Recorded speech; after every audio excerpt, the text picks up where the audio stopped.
Hey, I'm a minute or two late. You got to forgive me. This has not been one of my better mornings. I'm going to spend this morning today filing insurance paperwork and painting my toenails. Hey, Sassy, I was going to do coded language and fundamentalism today. I said I was going to do it at 1 o'clock. Days when I've got to talk about the realities of chronic illness. Days when I'm not so good, 10 o'clock is it. 10 o'clock, not 1. So that's why I initially started with 10 o'clock, 10 a.m. streams instead of 1. Because there are days, but 1 o'clock means that. And today is going to be one of those. I don't know what's going on. I'm just not right. And I know I'm not right. So, and it's more than my usual. Oh, that girl's crazy. It's a little bit more than that. So, going back to the doctor for my shot tonight, I'm going to be talking to them about how unwell I am right now. So, what did I want to talk about? Last couple days, I've seen, ever since I did my initial stream, I've seen some crazy comments and everybody clashing and fighting and all that online about all kinds of things. I'm seeing people accuse Claire Bear of being different accents, just all kinds of stuff, and accusing her of everything under the sun, not just her, but other creators. And I came out and spilled about a couple of creators that I have had some issues with because of this whole Mr. McSwine thing. Yeah, I think we need to kind of let go of all that because it's triggering so many of us. And triggers are one of those things that we just shouldn't be having to deal with all the time. Now, Dina yesterday did an excellent video on triggers. I encourage you to go watch it. I'm going to have to put a link in the description below. It breaks it down pretty well. Here's the thing about triggers that I want to talk just a little bit about. And I've talked, hey, not a fan. I've talked a little bit about triggers before, but triggers as they relate to religion, leaving religions, spiritual abuse. So I'm going to take my spiritual abuse things and transfer it over, hey, Peg, into our community and our various problems we have with each other. Here's the thing about triggers. The number one thing to remember is you cannot control them. You can't control triggers at all. They just happen to you. But the best thing you can do is to have a trigger plan. I explained how when my asthma was the worst, when I was having the worst times with it, hey, all things sassy, I had a plan. I had a plan that every time the asthma happened, I did XYZ. If it threw me into a asthmatic panic attack, I had a plan for that too. Hey, Carolyn. And it was a pretty simple plan. I had all the supplies already corralled for both things. I had a basket under my desk where I had all my panic attack supplies in. I had a basket on the desk where I had my asthma supplies. I had everything well reachable. I think for triggers, we're going to have to make some plans like that. Why? Because you don't really want to react right away. I reacted right away this morning because I was triggered by something my husband said on Facebook. I said something back that wasn't really very nice. He was playing an April Fool's joke on the crowd, and I kind of said something about that. I should not have. Thank you, Sassy. Straight to my yarn fund. I'm going to be buying more yarn, which I don't know if I need that or not. I'm turning into a yarn crackhead. So was wrong. I should have waited. So having a trigger plan, saying, okay, the next time I feel triggered, I'm going to stop and say, I feel triggered. And I don't have to react to this. Sometimes when you, oh, thank you, Sassy. Sometimes when you're triggered, it doesn't even mean that your reality, what you're seeing, what you're feeling is real. Sometimes it's just your reaction to that, to a certain keyword, to a certain situation. And one of the big things I've learned is you don't have to react to every single trigger and poke. You just don't. Because if you do, you're going to be reacting all day. So I have developed the thing where I have a plan. I usually stick with it. Only occasionally do I get pushed off of my plan and end up doing stuff that I'm not supposed to. Most of the time I don't. Most of the time I'm like, okay, I'm triggered. I know I'm triggered. B, I'm going to go do something that takes the trigger away or makes me forget about it. I'm going to do something that is engrossing. That could be anything as simple as reading a book or going out and working in your garden. It can be simple things. It doesn't have to be a complex thing. You're writing a chart and saying, okay, this flow chart says that I need to do X, Y, and Z and do this and do that. Trigger plan. Yeah, it's all things sassy. I've had to do that. Yesterday not yesterday, day before on Facebook, somebody was ranting about the Will Smith, Chris Rock slap heard around the world. And I thought they really had the wrong end of the stick. I still think they have the wrong end of the stick and how they're looking at this. And I started to write out a really long ranty post because I was really triggered. And by the time I got to the end of the post, I was like, maybe I shouldn't post this. Their reaction to the slap is they're being triggered. And I'm being triggered by the stuff they're saying. I don't have to share that. Something I told my husband a couple of nights ago, I think also is something important to keep in mind when you have triggers to social media. He had received an email from one of our kids that he wasn't agreeing with, that he wanted to. They're actually disagreeing over the price of certain things in the wedding my daughter's getting married, and there's been some aggro over some of the expenses. I'm pretty tight, but my husband's much tighter. So our daughter sent us a message about why she felt some things were necessary. I happen to agree with her. I think some of those things are absolutely necessary. Yes. Sure, you can get your passport. 1 second, I gotta get a man his passport. Oh, where's that passport? I know what your passport is. Bank is always interesting. He probably won't answer your passport, but just in case he does. Because last time he only asked for mine because he didn't have a copy of it on file. But you're right. Better to be safe when you go to the bank than sorry. Let's see whose passport is this. Okay, and for all of you people that say that we're not really living in Costa Rica, this ought to be a proof of it. Having to walk around with a passport to go to the stupid bank. You sure don't have to have your passport in the States to go to the bank. Here, it's required. They want you to have, your bank wants you to have that. Yes, we have to use our passports very frequently because here, my cat is spilling stuff too. Oh, kitty girl, go over here. You're making a mess. So got the cat spilling milk everywhere because she is addicted to milk that you have with your cereal. We have to use our passports for everything you can imagine. Go to the post office and mail something, passport. And if you don't have your passport, you got to have your either a D-Max card or a, I forgot what they call the residency card. There's several different things they could ask for. So we just have the passports. Some places will just say ID, and you can pull out your driver's license from the States, and that's good enough. But the bank, the post office, sometimes just using your debit card with your name on it that lasts your passport in stores. Let me tell you something about passports. Here, the police like to ask for passports.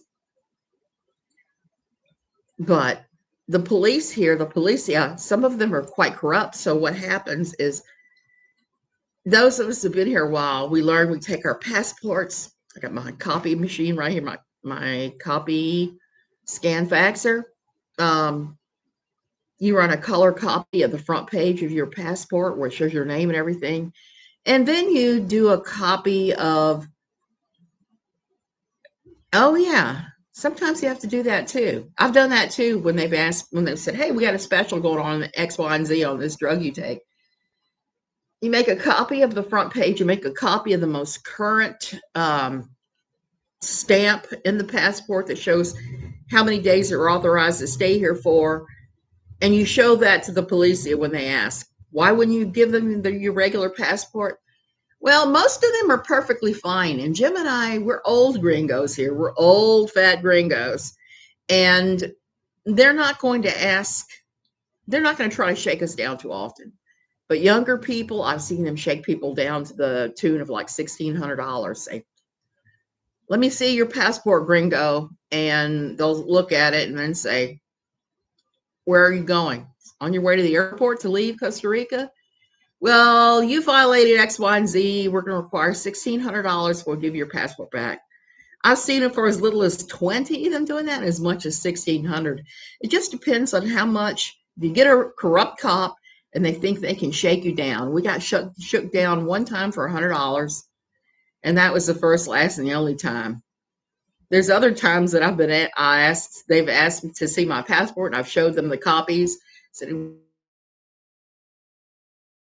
"We need to see your passport." "Well, you didn't do anything."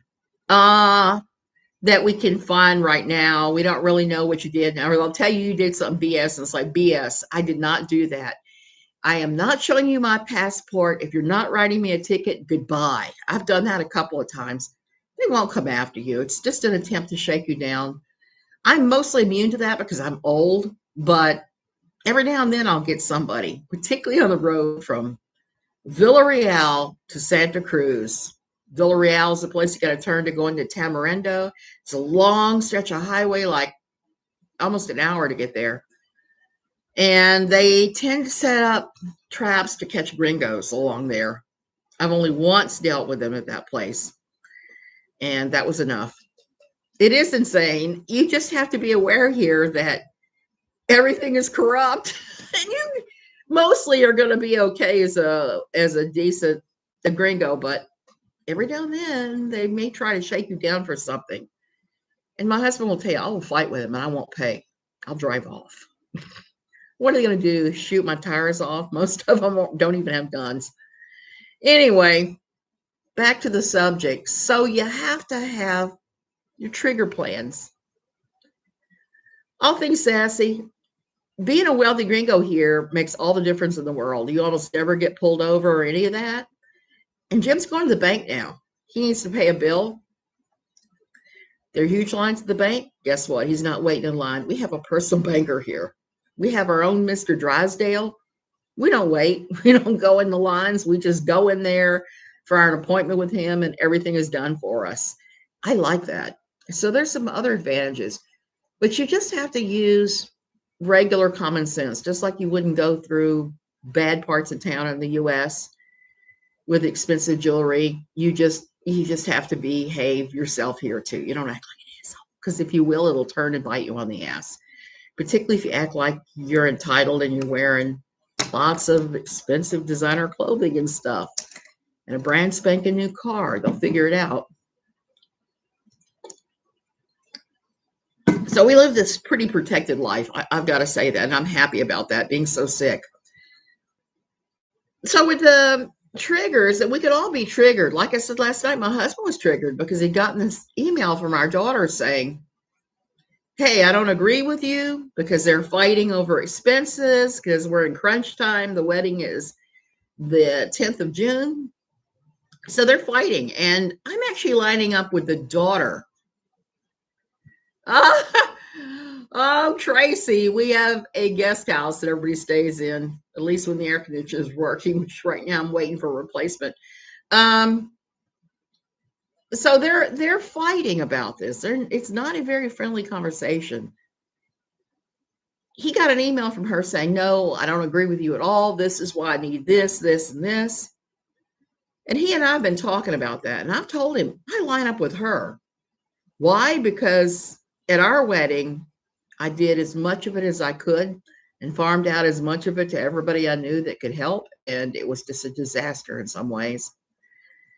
Oh, so I told him, I said, I would rather pay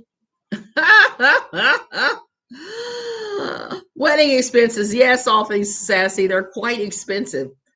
I told him, I said, a professional photographer is a must. My crazy uncle so and so took our pictures, and we had to have them reprinted, and this shows you how long ago it was. The negatives had to be adjusted like 3 or 4 times before we finally get some decent looking wedding photos. And I would have spent about the same had I just hired a photographer than what we ended up spending. So I told him the photographer is a must, the DJ is a must, and some of the other things that the fiddly little expenses he's fussing at. So he's sitting there at his desk the other night going, what do I say? What do I say? What do I say back? And ranting at me about all the stuff he wants to say. And he said, do you agree with her or me? And I said, I'm stuck in the middle here. I'm stuck in the middle. Any answer that I tell you is going to piss off one of you. But I got to tell you, I'm lining up with her, and I was explaining about our wedding and how crazy it was, and it was on me, not him, because of course, I was out of the house, so I was paying for my entire wedding and planning it, and it was like by the end, I was so insane by the day the wedding hit that when my mother walked in with a navel-bearing red dress, it didn't even register. That was like not even a problem compared to a lot of the other things that had gone haywire. Hey, Ginger Lee. So I'm lining up with her. And I gave him the biggest piece of advice I don't want to give you guys about triggers. Do not react in the moment. Sit back. I told him, I said, sleep on it. Sleep on it, sleep on it, sleep on it, and then talk in the morning. And that's always good advice for emails and for any kind of difficult conversations you might have. You're not under any obligation to answer anybody in a timely fashion. Nobody, particularly people that are inflicting themselves upon you like triggery things. You're not any obligation to give them an answer or answer them in a time frame they like if you have all this other stuff going on, especially. So that's my big thing that I always tell everybody. Don't feel obligated to answer right away. Think on it. Think before you speak, because as we all know, if the words go out there, there's no way to take them back. There's just no way to take them back, which is why I'm not even reacting to everybody throwing crap at various creators for the most part, because like I've said before, we all suck in our own weird ways, and it's just stupid for us to react beyond various things. And it's just been so bad in the last couple of days. And I see people throwing crap at people that maybe deserve a little crap, but not that level. Always a pleasure. Yeah, exactly. So welcome, Claire. I don't know what's going on in this world, but I think that one of the starts is just not react. Oh, well, it happens, Tracy. I've done it. I'm trying to behave myself. I suck in only the best ways. I'll have you know. Okay, Brenda Lee, whatever you say, I suck in some terrible ways, and I admit that. But I also don't suck in some okay ways too. So I think I'm kind of in the middle.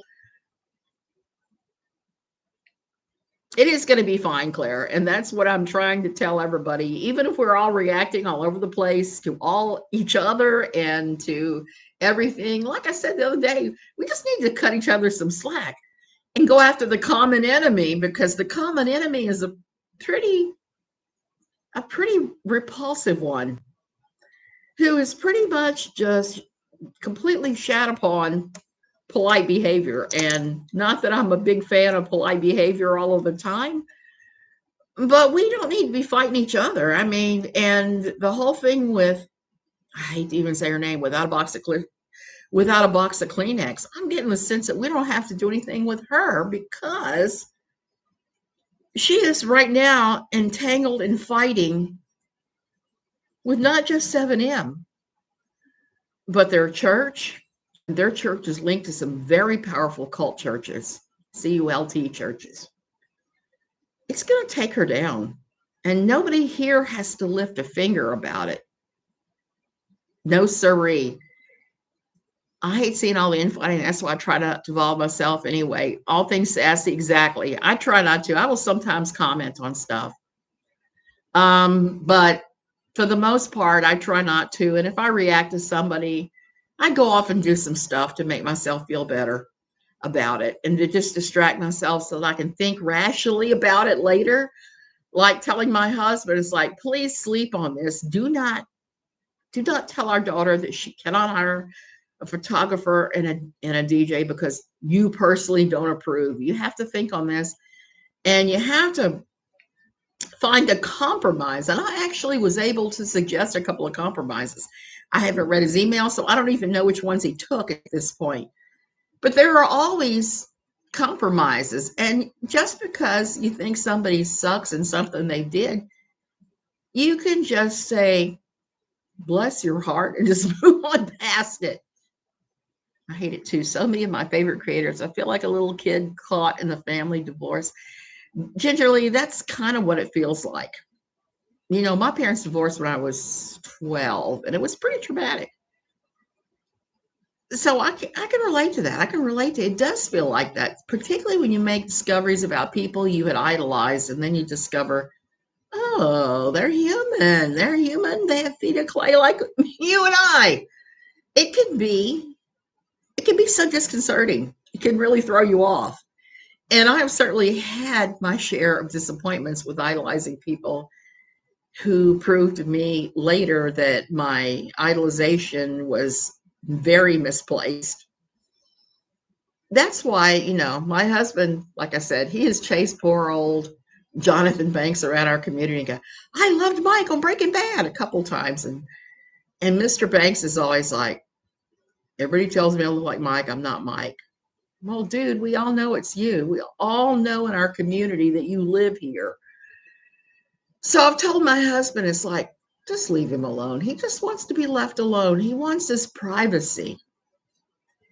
And he apparently had some kind of, I don't want to say what it was. He had a medical thing happen 3 weeks ago.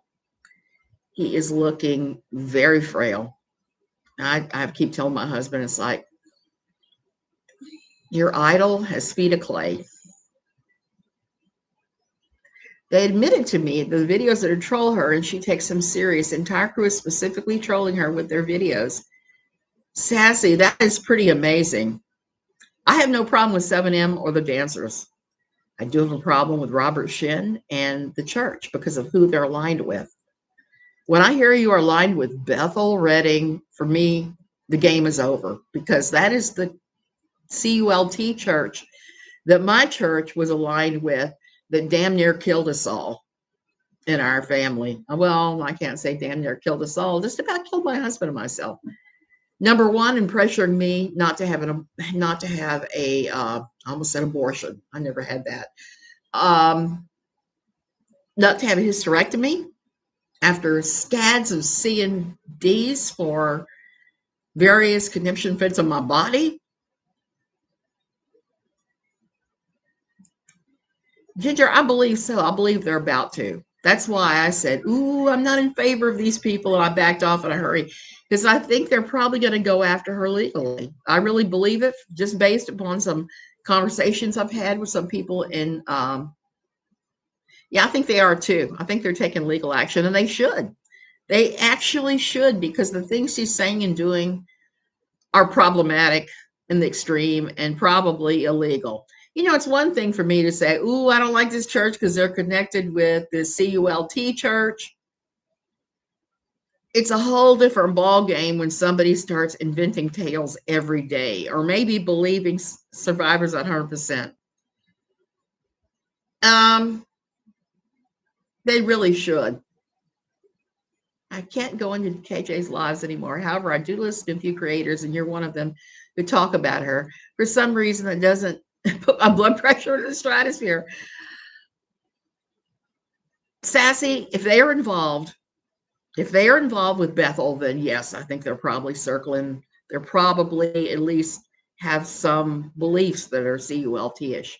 even though the entire place may not be CEOLT-ish. Right now, I am writing about my experiences with my old church. I worked for Pathos for 10 years writing about this very subject that we're talking about now that KJ knows very little about. 10 long years. And I'm just now getting to where I can write and speak about my experiences. They were that bad. That was that bad. It was extremely involved with Bethel Redding, along with other churches like Tom Hauser's church in Wilmington, North Carolina. They were another very problematic church. They put us through deliverance ministry one Thanksgiving weekend. And I'm going to have to talk about that because that was one of the most awful things that we ever went through as a couple. Thank God we'd been married forever. We knew each other. Bethel's beliefs are not even biblically based, I believe. They believe that everything can be healed, that God wants to heal everything, and that they can raise people from the dead. And if you don't get the healing, you get blamed for it, basically, is what their theology boils down to. And one of the reasons that I'm so after them, not because of my hysterectomy situation, my husband had 5 or 6 years of depression. Illegal? No. Anybody's free to believe any stupid thing. I can start believing that what the oatmeal said was right, that Jibbers McCrab runs the universe, and that we have to worship a crab, and that would not be illegal. That's perfectly legal. You can believe any dumb thing in the world you want to believe, and it's legal.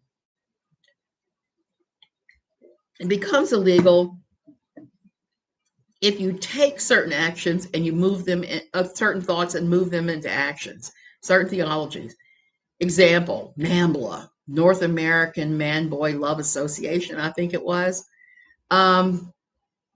It's one thing for them all to get together and say, I like boys.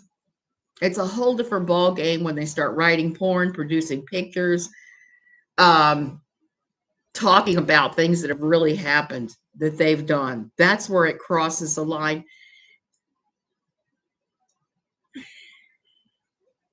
That's where it crosses the line. What does save a billion souls actually mean? It means literally save a billion souls. It means that they believe that they will bring the gospel and bring people to repentance to a billion plus people. They actually believe that. Do I think that's possible? Well, anything's possible. The sun might fall out of the sky tomorrow. That's possible too, but does it make it likely? I kind of doubt it. Katie said last night that Robert abandoned his 4 kids. He's actually very close to all 4. So she is wrong. I think the same thing, Ginger. So it's a closed church. That should tell you something. A closed church should tell you something. Following Bethel and Hillsong should tell you something. There is a documentary out right now about Hillsong and their practices. Hillsong has got their own problematic things going on, and it's best not to be involved in that stuff. I always tell people, if you find yourselves in a high demand religious organization or a CULT, leave and go to the church of your childhood. Go to a church that is mainstream, that has regional, state, and federal oversight. Because if they have a board that's on a federal or worldwide level, chances of this crap happening go down quite a bit. It doesn't stop spiritual abuse, unfortunately. There are bad actors in just about everywhere, but it cuts it down so much it's ridiculous. Sassy, I think because they're going out. They view this, they're going out to save the world, and they'll save the world through their dance. They can say that they don't believe in 7 Mountain Mandate, and it was not why they named it 7M. But I think they're being disingenuous there. They said it was 7 millennium. Well, I'm not familiar with 7 millennium teaching, and I look for it and I don't find it anywhere online. And so it's got to be either so obscure that it's nowhere, or it's going to be completely completely made up because KGJ decided this was a Seven Mountain Mandate or manifesto. I've seen it listed both ways. I don't know anything about who Robert is, but my father abandoned us years before. We're very close now, so both statements can technically be true. You're right. Both statements can be true. The real situation is we don't know what's going on at Shekinah Church. We don't. There's no way to knowing. It's a closed loop. Survivors are coming out and supposedly talking to without a box of Kleenex. It's possible. They could be. But at the same time, I just want to say this. I've heard 10 trillion survivor stories from all sorts of places. What's they all have in common is the people in them have suffered extreme pain, spiritual abuse. And everybody is going to run everything through their own filter and interpret things the way they go, the way they think, and the way they believe. So there's a lot of truth. Truth is kind of like, I don't want to say this especially for the community since we're all interfighting and stuff. I've always kind of looked like truth is like a faceted jewel. I knew I wore these for some reason. Like a faceted jewel. You see all the different planes. All the light is reflected off the different little carved planes on this. I think this is a piece of lapis that was, but truth is kind of like that. Truth is multi-layered.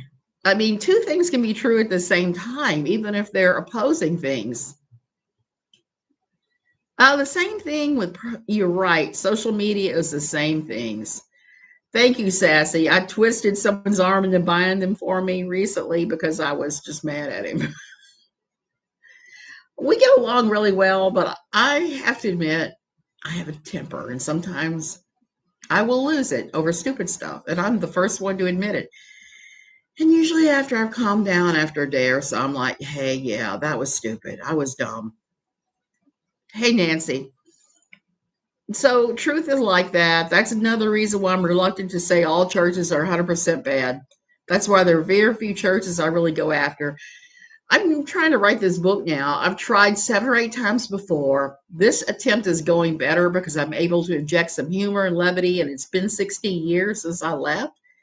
So I've gained enough of a perspective and a ways away from them where I'm no longer flipping out and going and triggering all the time.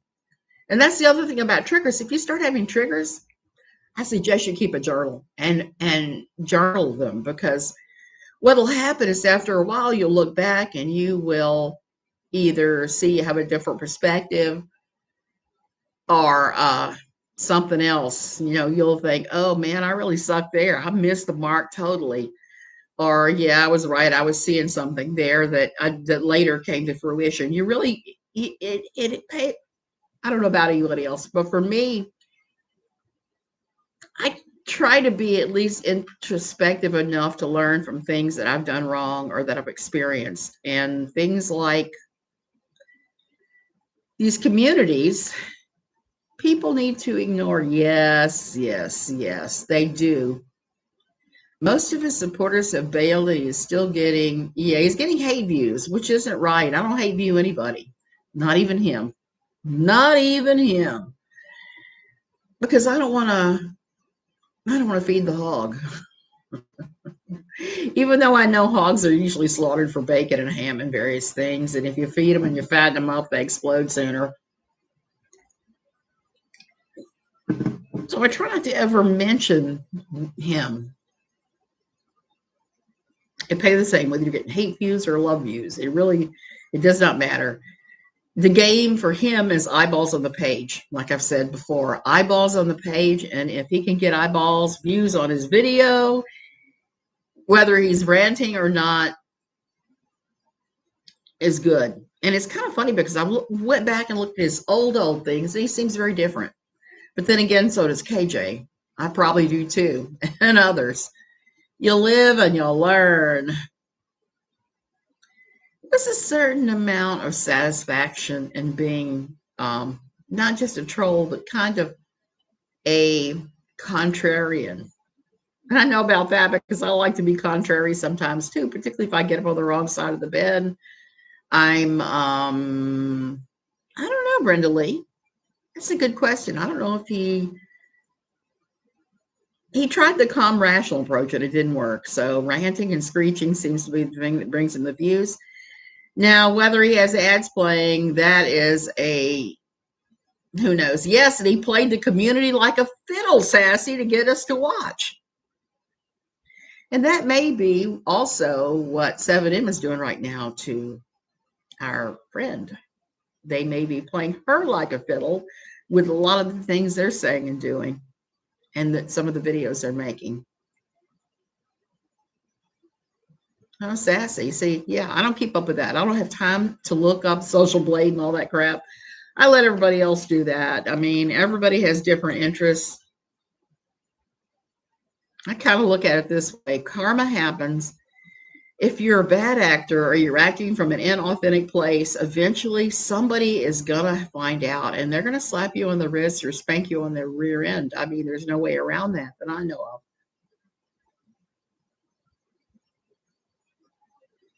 Yeah, that could be Brenda Lee because his earlier stuff was nothing like that. And then he lost his mind over Josh and then the KJ stuff. And Josh is a reason to lose your mind. Josh Duggar is the ultimate in hypocrites. He just is. He played it for sure. Fortunately, it only took me about 2 to 3 videos to recognize. Yeah, I got out of there too gingerly, very quickly, and I kept asking him to tone down his language, and that turned me into a bad person in his eyes. Oh well, I'm always gonna ask for people not to do triggering things, even though in reality we all get triggered over all kinds of stuff. And there's no stopping the triggers, unfortunately. So the best thing you can do is come up with a plan, relentlessly work your plan, and don't worry about anything else or anybody else. That's really the only wisdom I have on this right now. I'm going to go ahead and put the link to Dina's video, which was actually pretty good on triggers. She goes into a little more depth than I do and has different ways of handling it. Sassy, I can't handle yelling men. Okay, I'm just going to tell you that's one of my big triggers. When men yell and they use profane language, I am triggered right back to when I was a 16-year-old kid married to a man older than myself who manipulated me.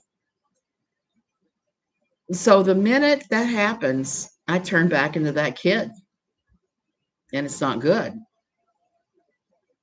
So now when I turn back into that kid, I try my damnedest just to hug myself for a while and do things to distract myself. Oh, daddy issues. I'm sorry, Sassy. I just got crazy ex-husband issues. Fortunately for me, he's a long ways away and he has been remarried to the same woman for 30 plus years. He's leaving me far, far alone. Gingerly, I agree. I agree. But you also have to look at this too. There are some other creators that are getting quite a lot of mileage out of the outrage. Tyra Nicole, I'm looking at you because you have been going back and forth, back and forth. Roadhog's best friend, least friend, blah, blah, blah, whatever. I couldn't make it through 10 minutes of his swearing and yelling. I just can't deal with the negativity. Well, there's that too. And I don't know about you, but I enjoy peace and quiet. That's one of the things that I love about here. And I hate to say it if I'm looking up and you're wondering who and what I'm looking at. I have a bird bath right in front of my window. And I get to see some of the coolest sights on the planet. And to me, that is the most relaxing thing. Even if someone is around me yelling, like right now, I'm watching a magnificent magpie jay, a blue bird with a quail's quills on the top of his head. That's huge. It's probably about, I'd say, maybe like about 14 inches from the top of the head to the back of the tail. So you got to find, okay, Joe, I'm not sure who Joe is. Oh gosh. Brindley, I don't know how you put up with that. That's the worst. sometimes I find myself jumping around here because I'm in the middle of this big neighborhood. My next door neighbors are wonderful people. One of them's Costa Rican, married to a Nicaraguan. Uh, they sometimes have these huge, huge parties. The other night I was laughing because Costa Rica was playing the U.S. in soccer here in Costa Rica, in San Jose, and they're all over there watching the TV. They've hauled the television outside, and there are like 20 folding chairs, and they're all out there going, ole, ole, ole, ole, and going, cheering and doing stuff. And they even brought a banda, like a band, like kind of like a mariachi band, but not quite, but with drums and the whole horns and everything. And when it first happened, I jumped about 10 feet. And then I was like, oh, they're watching the U.S. Costa Rican match. I still don't know who won, but I know that Costa Rica was kicking the ass of the U.S. there. I was just so it is, Brenda Lee, it is so different here. And for me, it fits me in my whole I love the beach persona I've always had. I've always loved the beach since I was a small child.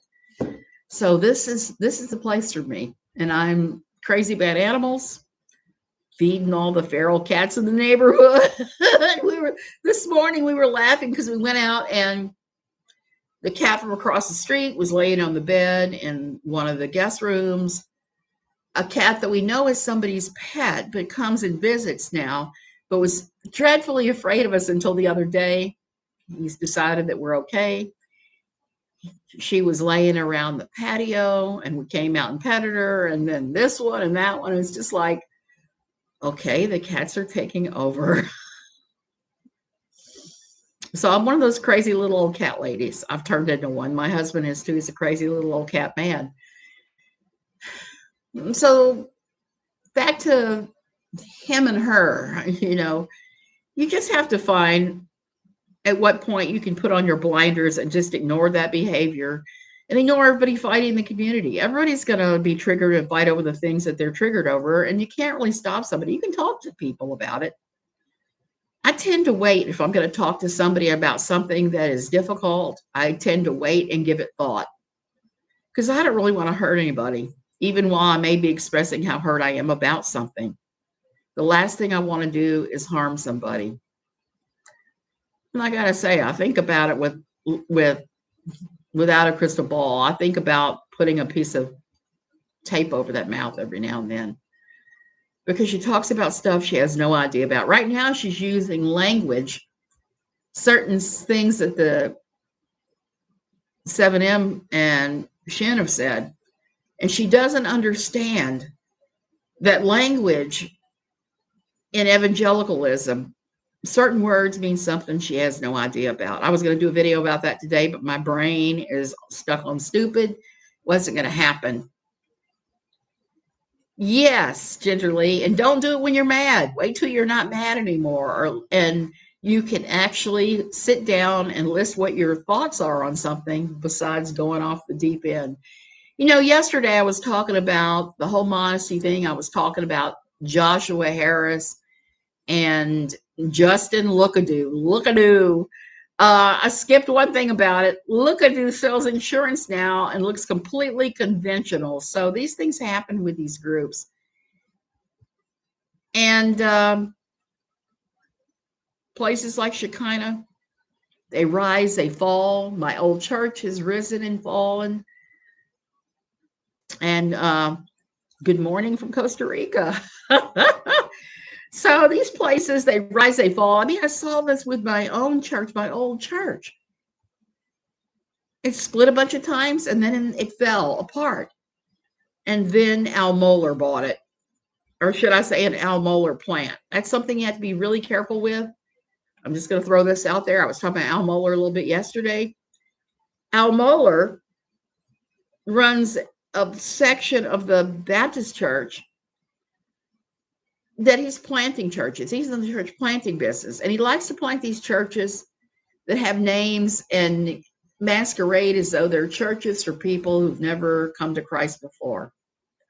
I got to see that in Culpeper County when he opened one called Mountain View, Culpeper County, Virginia. They posit themselves as being a church for new believers.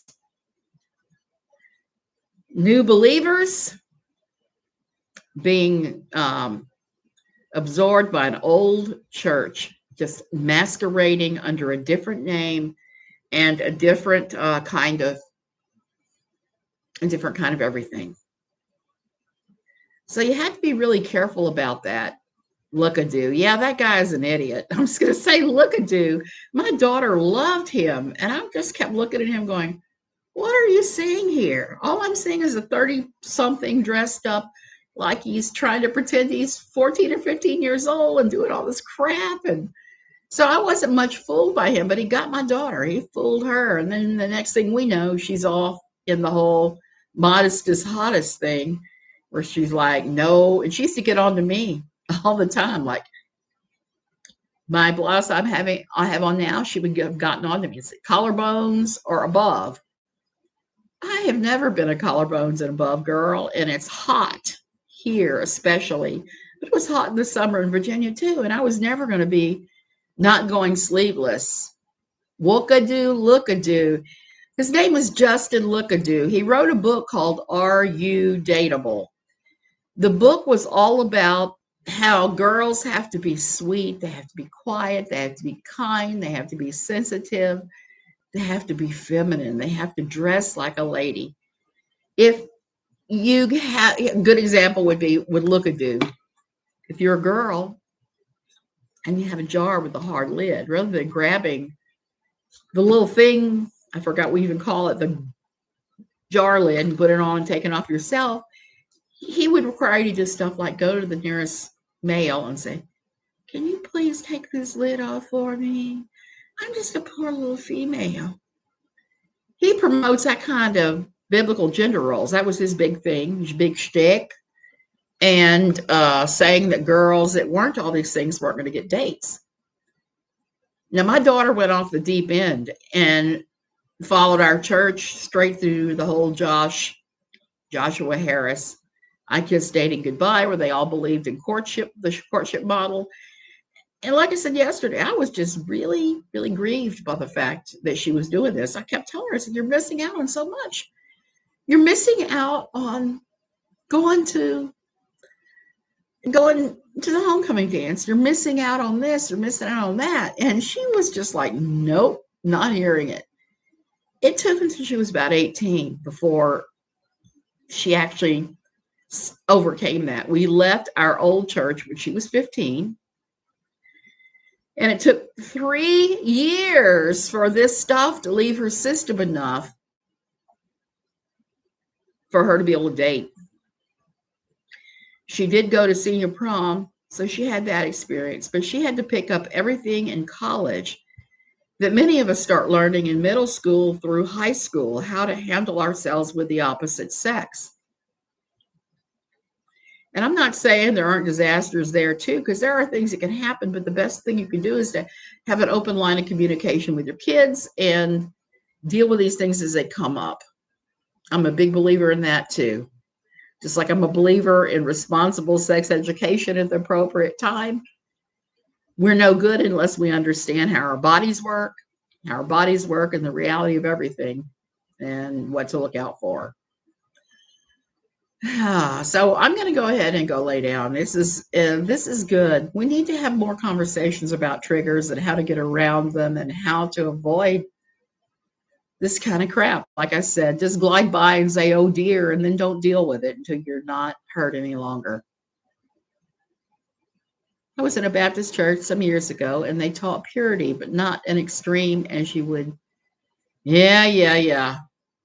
It's okay to decide that you don't want to have sex until marriage. All of that is okay.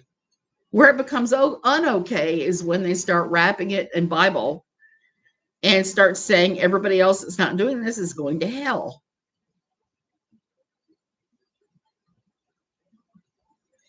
Yep, Brenda Lee, I've noticed that about those guys. All of those guys. Noticed it big time. Okay, you guys, I'm going to go. Like I said, I got to go lay down. This has not been a good day. I'm bleeding again of all stupid things. So my platelets must be super low again. So I'm going to have some interesting conversations with my doctor. I'm almost done with my antibiotics. Who knows what's going to happen next? But I think rest is probably going to be the best thing. I'm going to go paint my toenails, and I have a couple pieces of artwork I can do laying down that I'm going to do. Love you guys. Don't be triggered. Do what you can do. Try to just grant each other as much grace as you can.